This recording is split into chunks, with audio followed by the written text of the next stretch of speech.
আজ আমি গিয়েছিলাম চারবিকদের স্কুলে স্বাধীনতা দিবস দেখতে। আগের বছর আমি গিয়েছিলাম আমার সেই ছোট্টবেলার স্কুলে, আর এবারে আমি আছি কর্ণাটকে, তাই এখানকার বাড়িওয়ালার সাথে চলে এলাম চারবিকের স্কুলে।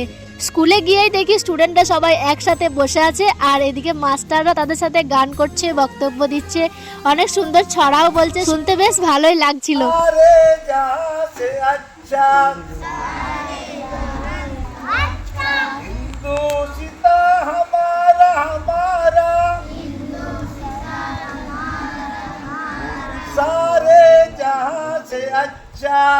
সবশেষে হলো পতাকা উত্তোলন, এরপর শুরু হলো ছোট্ট নাচ গানের অনুষ্ঠান। স্টুডেন্টরা দেশাত্মবোধক গান গাইলো, কেউ নাচলো, কেউ কবিতা শোনালো, সব মিলিয়ে একেবারে উৎসবের আমেজ। তারপর সবার হাতে দিল মিষ্টি। আমাদের গ্রামের স্কুলে যেখানে চকলেট বা কেক দিত, এখানে দিল জিলিপির মতো এক ধরনের মিঠাই। খেয়ে নিলাম আনন্দ করে।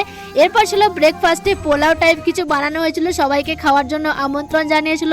স্টুডেন্টদের প্যারেন্টসরাও এসেছিল, তাই সবাই মিলে গল্প গুজব আর খাওয়া দাওয়া করে বাড়ি ফিরে এলাম। এভাবেই কাটলো আমার আজকে স্বাধীনতা দিবসের ছোট্ট কিন্তু আনন্দের মুহূর্তগুলো। যাই হোক, আবার দেখা হচ্ছে পরের ভিডিওতে। সবাইকে আমার তরফ থেকে হ্যাপি ইন্ডিপেন্ডেন্স ডে।